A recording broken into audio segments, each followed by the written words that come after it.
Shalom, selamat pagi Bapak Ibu, Saudara-saudara dan keluargaku yang diberkati Tuhan Yesus Kristus. Puji Tuhan, pagi ini kita bisa kembali menikmati sabda firman Tuhan yang akan memberikan kita kekuatan, berkat, dan memperbaiki kehidupan kita, bagaimana hidup di dalam dunia dan menyenangkan hati Tuhan. Saudara, firman Allah saya ambil dari kitab Roma pasal 10 ayatnya yang ke-12. Demikian firman Allah.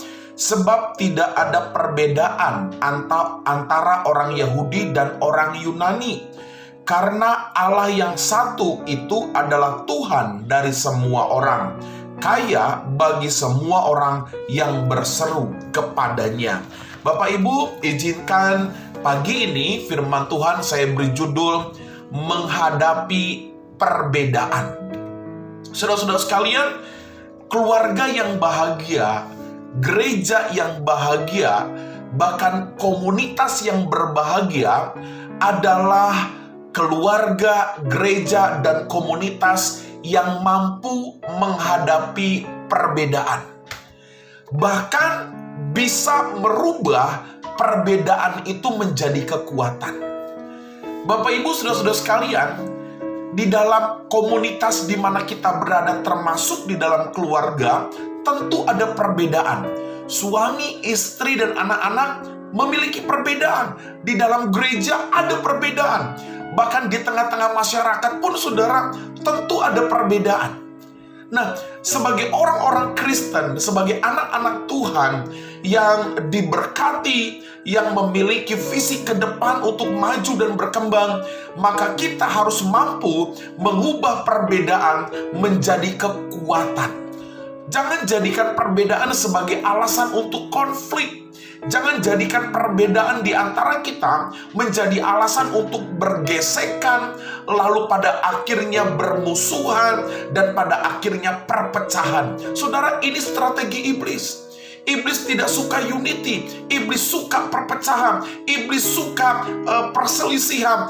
Jadi perbedaan yang ada, iblis berusaha taruh dalam pikiran kita bahwa perbedaan itu merupakan ancaman. Saudara, saya mau katakan pagi ini, dimanapun kau berada, siapapun saudara, ketika kita ada di sebuah komunitas termasuk keluarga, perbedaan yang ada harus dirubah menjadi kekuatan untuk kita lebih lagi memuliakan nama Tuhan.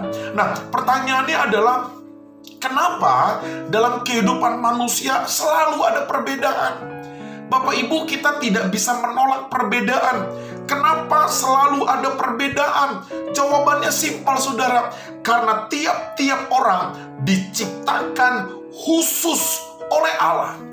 Allah kita adalah Allah yang super kreatif, adalah pribadi yang inovatif. Bapa di sorga dalam menciptakan manusia sungguh kreatif dan inovatif. Satu manusia dengan yang lainnya mengalami perbedaan. Tidak hanya bentuk tubuh, tidak hanya ciri khas, tetapi di dalam karakter sifat manusia pun mengalami perbedaan. Dan itu adalah karya Tuhan yang ajaib. Bapak Ibu, kita akan selalu bertemu dengan perbedaan karena Tuhan menciptakan manusia khusus, berbeda satu dengan yang lainnya. Nah, saudara-saudara sekalian, kita bisa menerima perbedaan itu menjadi sebuah kekuatan kalau kita tentu mengalami kedewasaan rohani. Orang-orang yang pikirannya kerdil, orang-orang yang pikirannya seperti anak-anak, maka tidak akan pernah menganggap perbedaan itu menjadi kekuatan. Justru perbedaan itu akan menjadi musuh.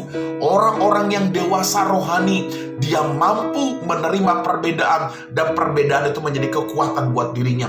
Lalu yang kedua, bagaimana kita bisa menerima perbedaan? Tidak hanya dewasa, tetapi kita butuh yang namanya pikiran positif.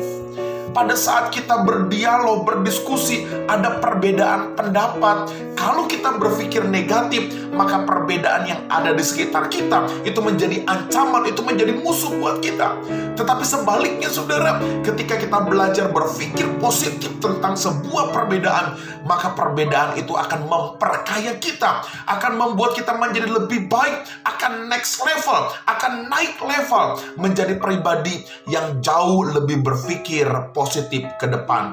Lalu yang ketiga, saudara, bagaimana kita bisa menerima perbedaan sehingga perbedaan itu menjadi kekuatan buat kita. Yang ketiga, tidak hanya kita harus dewasa rohani, tidak hanya berpikir positif, dan yang ketiga, kita harus punya cinta yang tulus, punya kasih yang tulus. Saudara-saudara, dimanapun kita berada, dimanapun saudara bertemu dengan sesama kita, mari milikilah kasih yang tulus, milikilah kasih yang betul-betul tulus kepada sesama.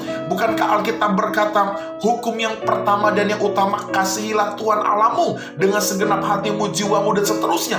Dan hukum yang kedua yang hampir sama dengan hukum itu adalah kasihilah sesamamu manusia. Saudara, kita harus punya cinta yang tulus dengan sesama kita, sehingga ketika terjadi perbedaan, cinta itulah yang akan merubah pikiran kita yang negatif.